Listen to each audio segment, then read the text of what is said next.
Praise the Lord. परमेश्वर का धन्यवाद है कि खुदा ने एक बार हमें फिर से आज का समय दिया, एक पल दिया, ताकि हम परमेश्वर की आराधना, परमेश्वर के वचन आप लोगों के साथ शेयर कर सकें। क्योंकि बहुत सारे लोग थे जो आज के समय को, इस पल को देखना चाहते थे मगर देख नहीं सके। लेकिन हमारे खुदावंद का हमारे प्रति बड़ा प्रेम है कि खुदा ने एक बार फिर आज का ये संडे हमारी ज़िंदगी में दिया ताकि हम परमेश्वर की आराधना और महिमा कर सकें। खुदा ने जैसा कि आज वचन हमें आप लोगों के लिए दिया कि परमेश्वर का राज्य बातों में नहीं बल्कि सामर्थ्य में है। हालेलुया। परमेश्वर का राज्य बातों में नहीं है बल्कि सामर्थ्य में है। क्योंकि बातें जो हम दिन प्रतिदिन करते हैं, हमारी बातें, शब्द, हमारे अंदर से जो भावनाएं, बातें निकलती है, उससे परमेश्वर का कुछ भी लेना देना नहीं है। परमेश्वर के राज्य के साथ कुछ भी लेना देना नहीं है। जबकि परमेश्वर का जो राज्य है वो सामर्थ्य के साथ है। लेकिन अगर यदि हम यही हमारे अंदर परमेश्वर का आत्मा होगा, हमारे अंदर परमेश्वर की आज्ञाएं होगी, परमेश्वर का प्रेम होगा, परमेश्वर की आत्मा होगी, तो वो जो बातें होगी वो बातें नहीं होगी, वो आत्मा सामर्थ्य में कन्वर्ट हो जाएंगे। क्योंकि परमेश्वर का राज्य जो है अलग अलग रीति से बातें, दुनियावी बातों से कुछ भी उसका लेना देना नहीं है। परमेश्वर का जो राज्य है वो हमारे अंदर जो सामर्थ्य है, परमेश्वर का अनुग्रह है, उसके द्वारा है।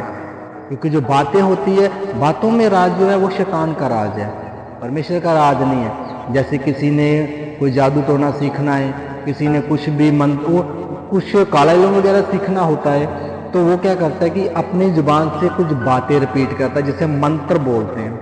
वो मंत्र द्वारा अपने राज्य को कायम करते हैं।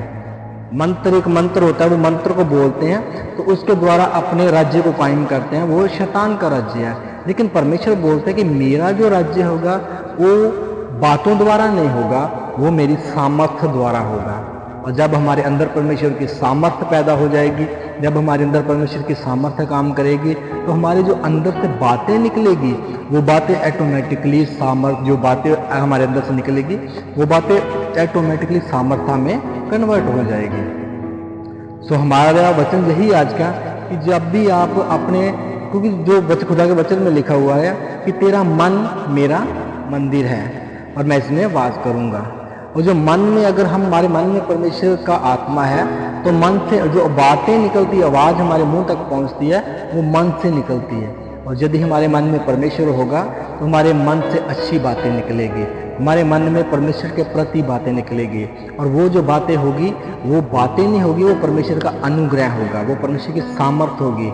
लेकिन यदि अगर तुम्हारे हृदय में शैतान का राज्य या दुष्ट आत्मा है, तो तुम्हारे मन से भी गलत बातें निकलेंगी, दुष्ट बातें निकलेगी, नेगेटिव बातें निकलेगी। लेकिन खुदा का वचन कहता है कि उससे परमेश्वर के राज्य में कुछ भी लेना देना नहीं है। तो तुम आत्मा द्वारा चलो और दिन प्रतिदिन स्ट्रगल करो कि खुदा का आत्मा तुझ में बना रहे, ताकि तुम परमेश्वर के राज्य में प्रवेश कर सको। क्योंकि परमेश्वर का जो राज्य है, परमेश्वर के राज्य में, खुदा के वचन में लिखा, कोई भी घिनौनी चीज परमेश्वर के राज्य में प्रवेश नहीं कर सकती। क्यों? क्योंकि परमेश्वर का राज्य पवित्र है। परमेश्वर का राज्य पवित्र है। अगर तुम्हारा मन पवित्र होगा तो तुम्हारे अंदर से पवित्र बातें निकलेगी। लेकिन अगर तुम्हारा मन अपवित्र होगा, पवित्र नहीं होगा, तो तुम्हारे अंदर से अपवित्र बातें नहीं निकलेगी, जिसके द्वारा तुम परमेश्वर के राज्य में प्रवेश नहीं कर सकते। आप कोशिश कीजिए कि तुम दिन प्रतिदिन अपनी बातें, अपनी लैंग्वेज परमेश्वर के प्रेम द्वारा, हलीमताई प्रेम में बने रहिए, क्योंकि तुम्हारे अंदर से परमेश्वर की सामर्थ्य निकलेगी।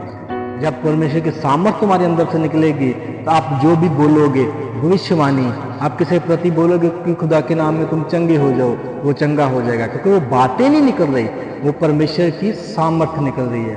और जब परमेश्वर की सामर्थ्य निकलेगी तो आप परमेश्वर के नाम में बड़े बड़े कार्य कर सकते हो। इसी से मैं आप सबको जय मसीह बोलता हूँ। सबको जय मसीह की, परमेश्वर में बने रहिए। आमीन।